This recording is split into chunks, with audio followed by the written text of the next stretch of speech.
Olá, sejam muito bem-vindos ao Dia Clio.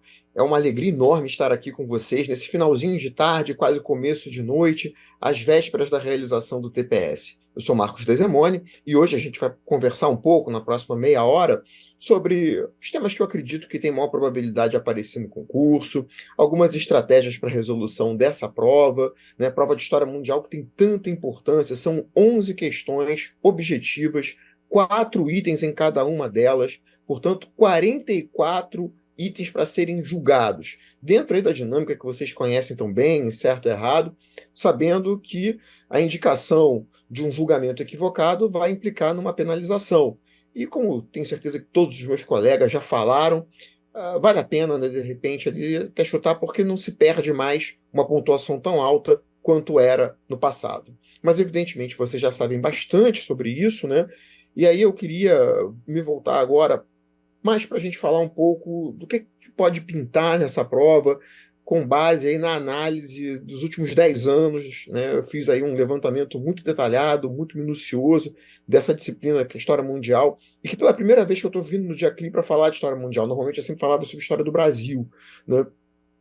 Mas entendi aí, né, que por conta dessa análise, alguns itens me parece que tem uma probabilidade maior de aparecer no concurso, né? Ele fala muito isso não só com a experiência desses quase 20 anos, né, gente, 2006, né, trabalhando na preparação para o concurso de admissão à carreira diplomática, né? Mas na condição de banca de concurso público, né, de concursos que acontecem com regularidade, e quando a gente é banca do concurso, quando a gente vai elaborar as questões, uma das primeiras coisas que a gente faz é entender o modelo da prova e olhar para as provas dos anos anteriores, né? Ainda mais quando é uma mesma instituição que tem aí um período de organização e de elaboração das questões, né? Então a gente percebe ali o que cai e que normalmente os candidatos têm dificuldade, acabam errando, o que está um tempão sem cair para não repetir um tema que vem aparecendo de maneira recorrente.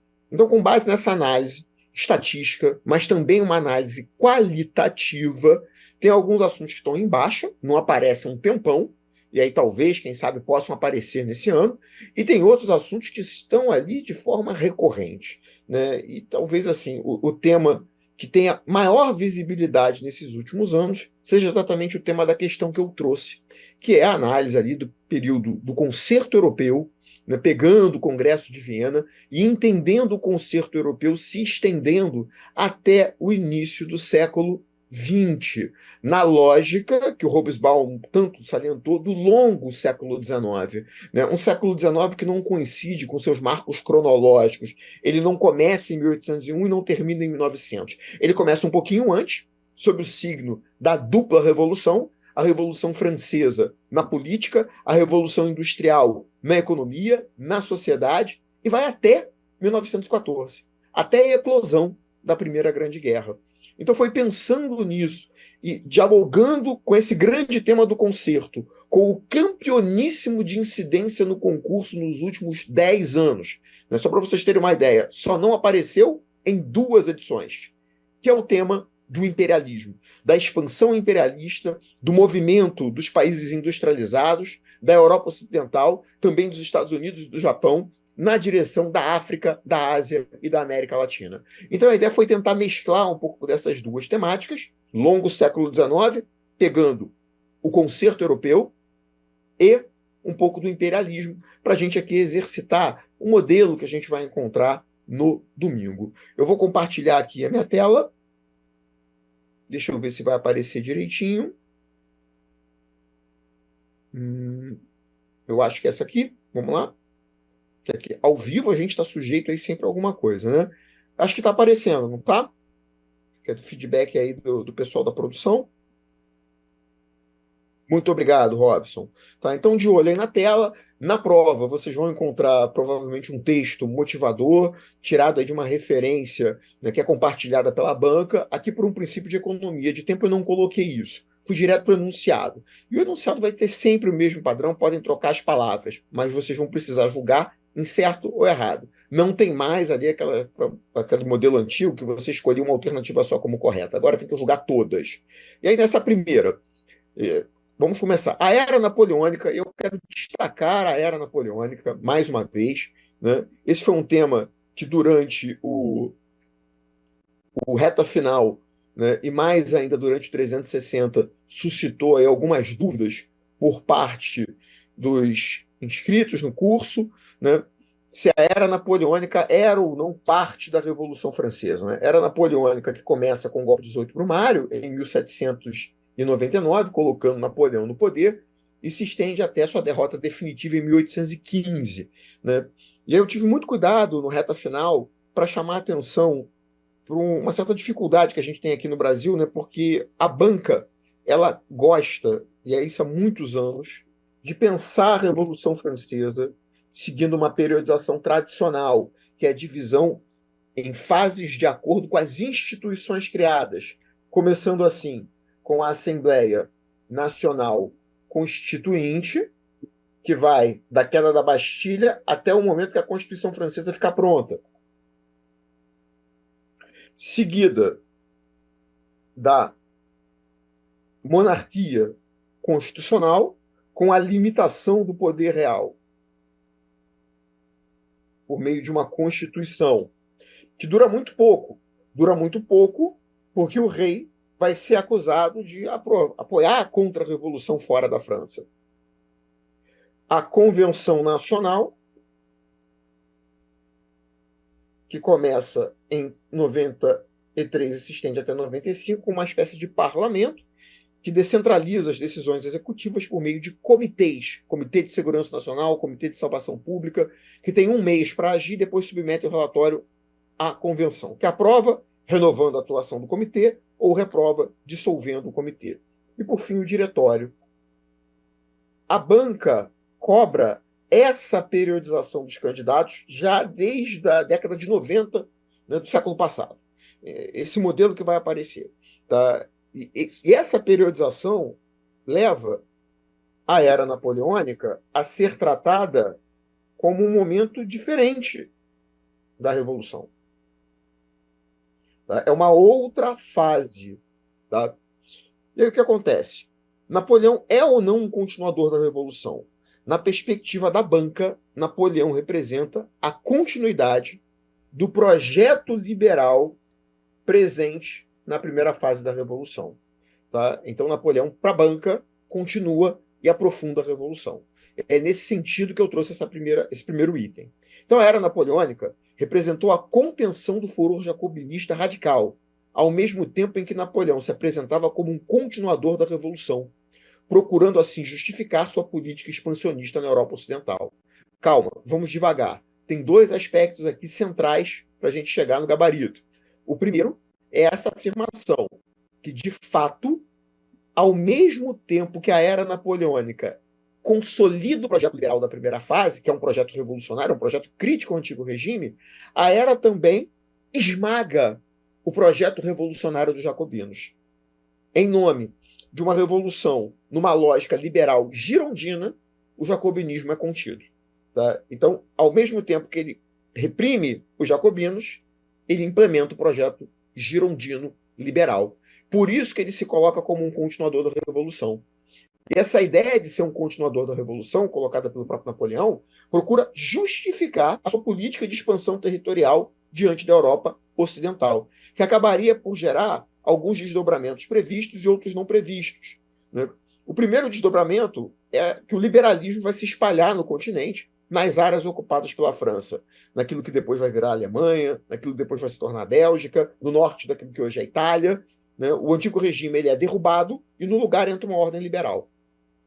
O que Napoleão não previa é que a sua política expansionista também difundiria o nacionalismo no continente europeu, na reação aos invasores franceses. O exemplo espanhol é emblemático e foi muito bem registrado por Francisco Goya na tela O Fuzilamento do 3 de Maio, que foi o tratamento dispensado aos nacionalistas espanhóis que lutaram contra a presença francesa na Espanha, mais especificamente em Madrid. Foram fuzilados pelos franceses. Essa tela de Goya representa um sentimento nacionalista espanhol na reação aos invasores estrangeiros. Uma outra coisa que a Era Napoleônica também difundiu foi a industrialização. Napoleão, tentando asfixiar a economia britânica depois da derrota na Batalha de Trafalgar em 1805, decreta o bloqueio continental. O Decreto de Berlim de 1806, tentando proibir os outros estados europeus de terem comércio com a Grã-Bretanha, na expectativa de que, com isso, a França conseguiria ocupar o papel britânico no fornecimento de produtos industrializados. Só faltou combinar com os outros países, que no lugar de comprarem produtos franceses, que também não tinham essa capacidade de suprir essa demanda, acabaram por produzir internamente aquilo que eles antes importavam da Grã-Bretanha. É assim que a industrialização se expande nos estados germânicos, nos Países Baixos e no norte da Itália. Tá? Então, de fato, item 1, correto. Tudo que está escrito aí está em conformidade com o entendimento da era napoleônica na perspectiva da banca. Então, é essa periodização que está aqui que a banca vai cobrar, mas entendendo Napoleão como um continuador da Revolução com esse legado. E falo isso porque nos manuais didáticos disponíveis no Brasil, normalmente a Revolução aparece dividida em 3 fases, as chamadas eras. A era das instituições, a era das antecipações, que corresponde à Convenção Nacional, e a era das consolidações, que considera Napoleão como responsável por consolidar o projeto jacobino. Espera aí, saiu errado aqui. 1795. Então, como muita gente no Brasil estuda dessa forma, às vezes dá aí uma confusão. Tá? Então, eu resolvi revisitar esse assunto para dirimir qualquer questão. A banca vai cobrar isso aqui de vocês, e vai ver Napoleão como um consolidador da Revolução. Vamos para o item 2. No item 2, lembrando que, como banca, a gente não está isolado do mundo, né? A gente está vendo as coisas que estão acontecendo. E no último ano, indiscutivelmente, a operação militar especial da Rússia, eufemismo para sua invasão da Ucrânia, é um assunto que despertou a atenção de todos os estudiosos interessados nas relações internacionais. Então, voltar aqui à Guerra da Crimeia me parece um assunto coerente. Guerra da Crimeia, que acontece no século XIX, olhando ali o 18, de 53 a 56. Então, a Guerra da Crimeia opôs o Império Russo ao Otomano. Verdade. É o embate entre o Império Russo e o Império Turco-Otomano, com o interesse russo em assumir o controle da península da Crimeia. E o Império Turco-Otomano contou com o apoio franco-britânico como forma de impedir o acesso do mais poderoso Estado eslavo, que é a Rússia, ao Mediterrâneo. Até aqui está perfeito. Aliás, essa é uma pretensão constante na trajetória russa, esse acesso ao mar de águas quentes.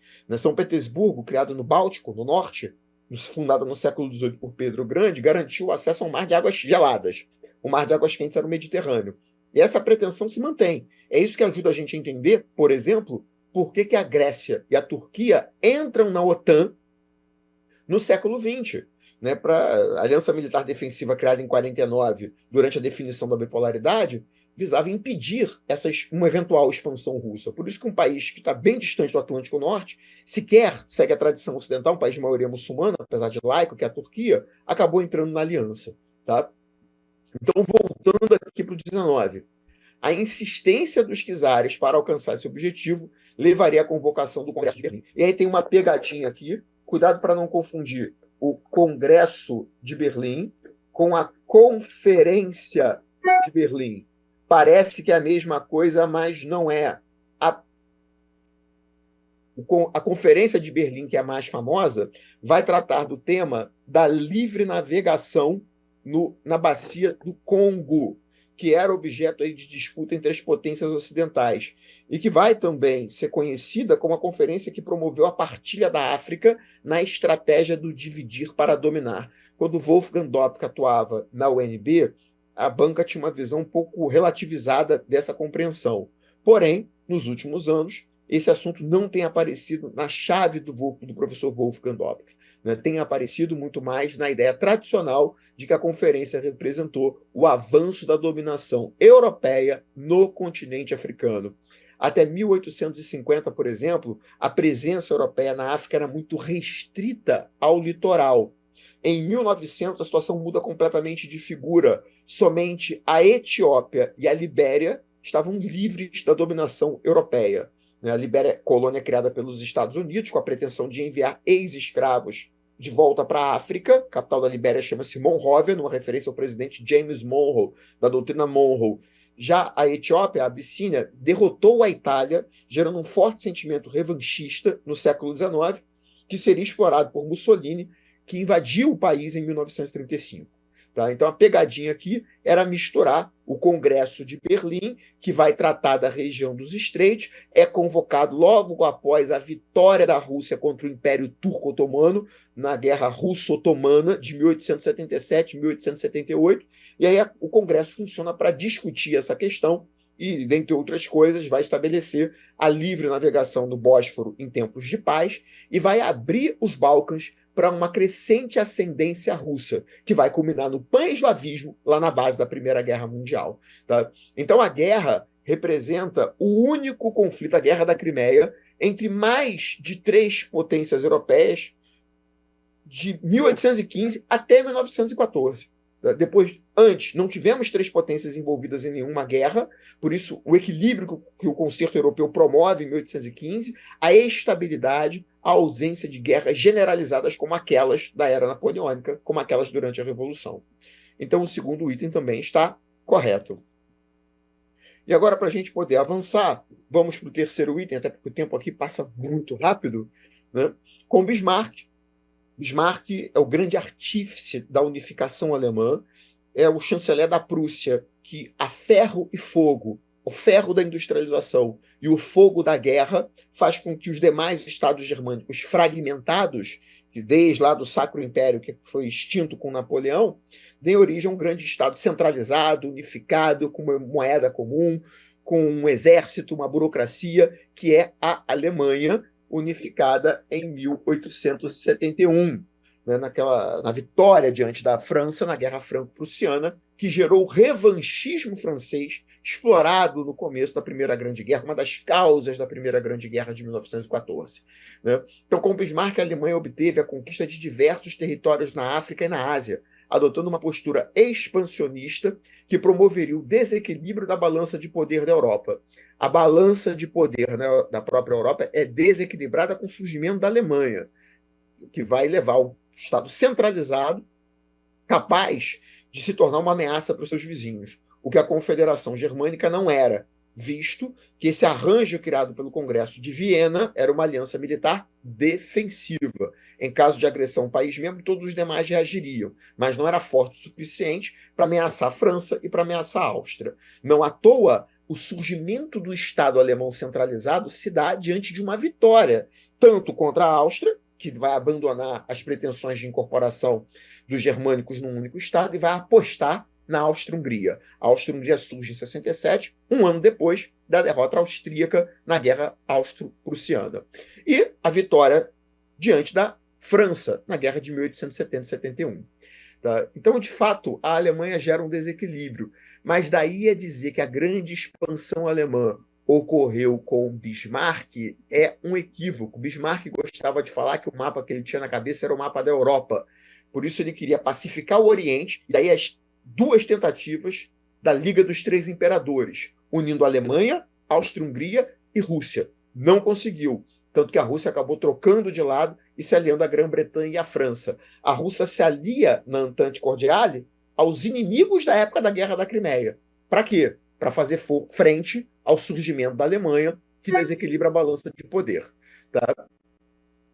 E essa competição direta com a Grã-Bretanha pela supremacia naval e industrial é precisamente a definição da Weltpolitik, a política de competição que não foi feita pelo Bismarck. Bismarck fazia a Realpolitik, é a aplicação do realismo às relações internacionais. Tá? Uma política realista, não uma política idealista, e que via o mapa da África, na melhor das hipóteses, como um local onde Grã-Bretanha e França iriam se destruir. Isso quase aconteceu no famoso incidente de Fachoda, onde as tropas francesas e britânicas rivalizaram, e exatamente para impedir essa escalada daquela que era a mais tradicional rivalidade desde o século XVIII na Europa, é que França e Grã-Bretanha se unem para fazer frente à Alemanha. Então a Weltpolitik acontece, aí com o xará do nosso coordenador, que é o Guilherme II, o Kaiser alemão que assume em 1888 e vai até a sua abdicação após a derrota alemã em 1918. Então, cuidado aí para não misturar a política do Bismarck, Realpolitik, olho no continente europeu, prioridade no continente europeu, com a política do Guilherme II, a política de competição global, naval e industrial contra a Grã-Bretanha. Ué, mas a Conferência de Berlim não foi no período do Bismarck? Foi no período do Bismarck, mas foram os capitalistas alemães na África, nas 5 colônias alemãs que seriam perdidas pelo Tratado de Versalhes, que pressionaram o Estado alemão para realizar essa conferência e que vai tratar da livre navegação na bacia do Rio Congo, como mais uma vez eu insisto. Portanto, o item 3 está errado. E agora, para a gente poder finalizar essa lista e ter tempo de conversar um pouquinho sobre os assuntos, vamos para a leitura do item 4.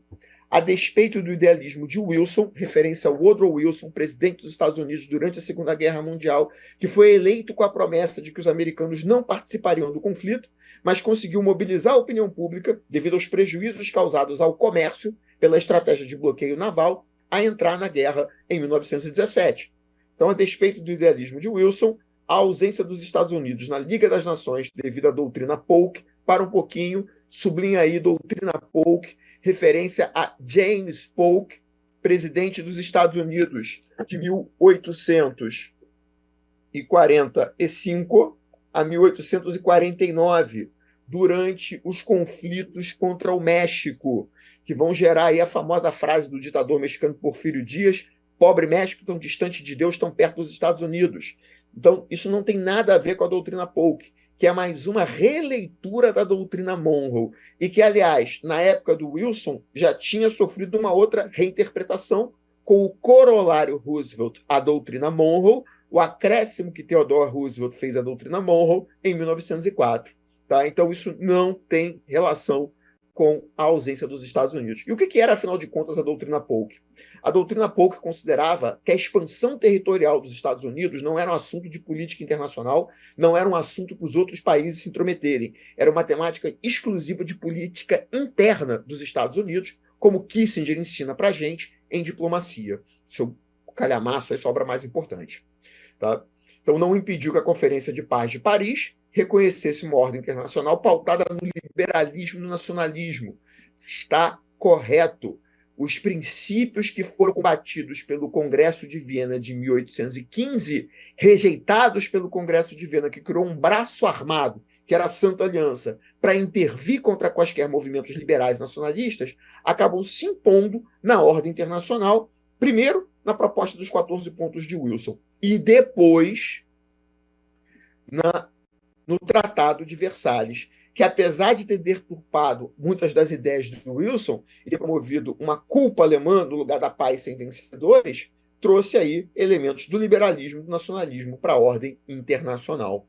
Bom, gente, com isso, nós concluímos a nossa lista de exercícios e podemos voltar aqui para algumas últimas palavras em termos das temáticas, né?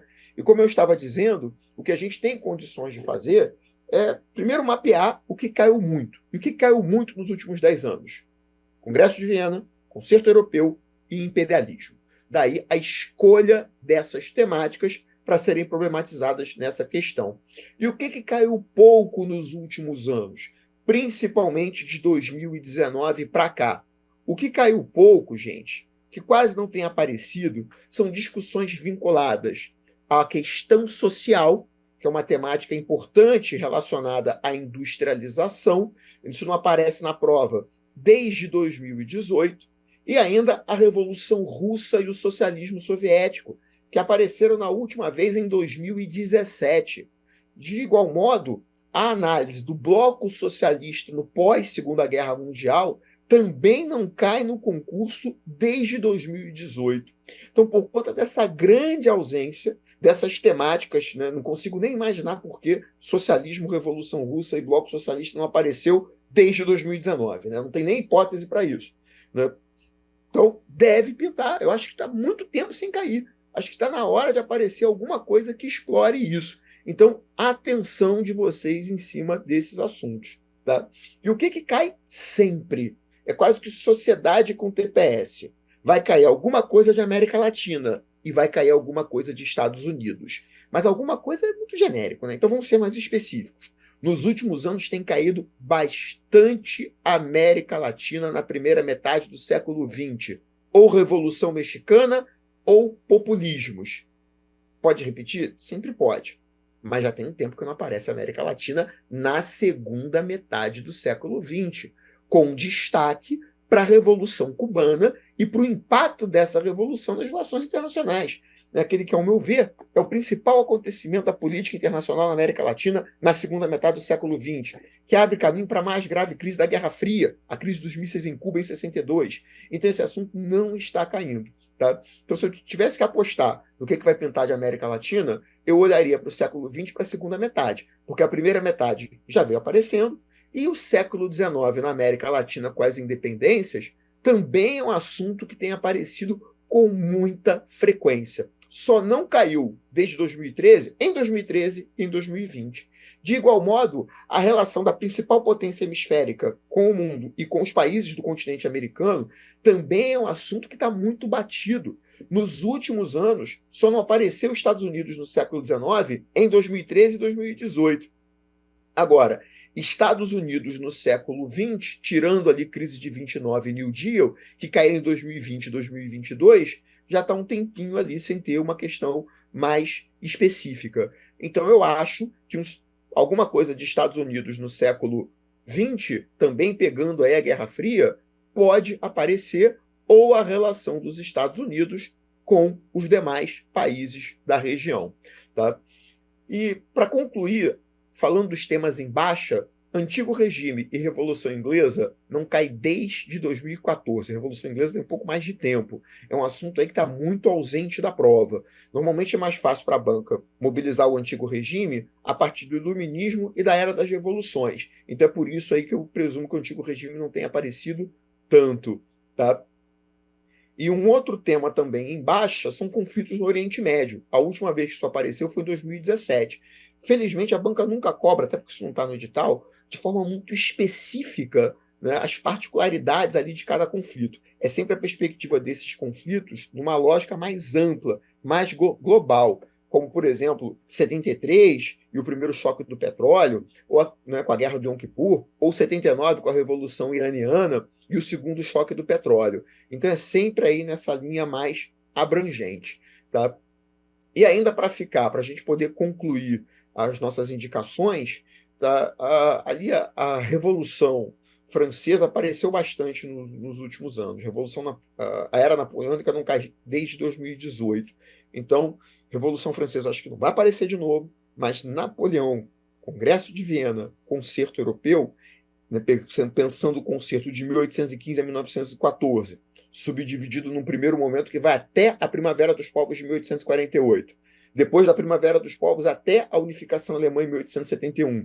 E o terceiro e último momento da unificação alemã até 1914 é um tema aí que eu sempre acho que tem chance de pintar. Tá?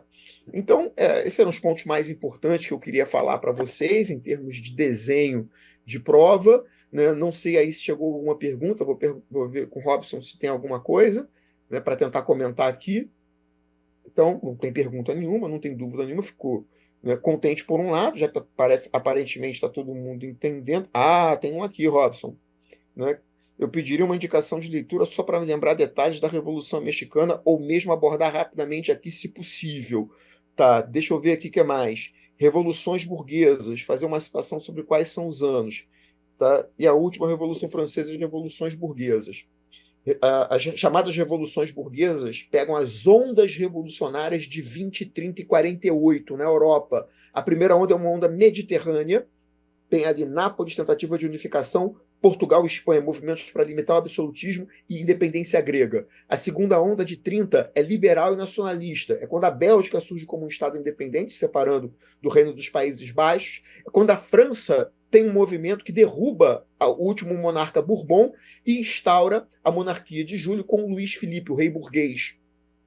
E 48, a Primavera dos Povos, que é o desabrochar do nacionalismo no continente europeu e que eu sempre insisto, não tem nenhuma relação com a o Manifesto Comunista de 48, tá, gente? Cuidado que a banca adora tentar jogar a onda revolucionária de 48 na conta do Marx, do Manifesto Comunista. Não tem relação. A onda é liberal e nacionalista. E a outra pergunta que pintou, que eu li aqui, sobre a Revolução Mexicana de 1911, que é o fim do porfiriato, o regime do ditador Porfírio Dias, que quando não comandava o México, colocava alguém da sua confiança, lá desde 1876. Leitura para isso.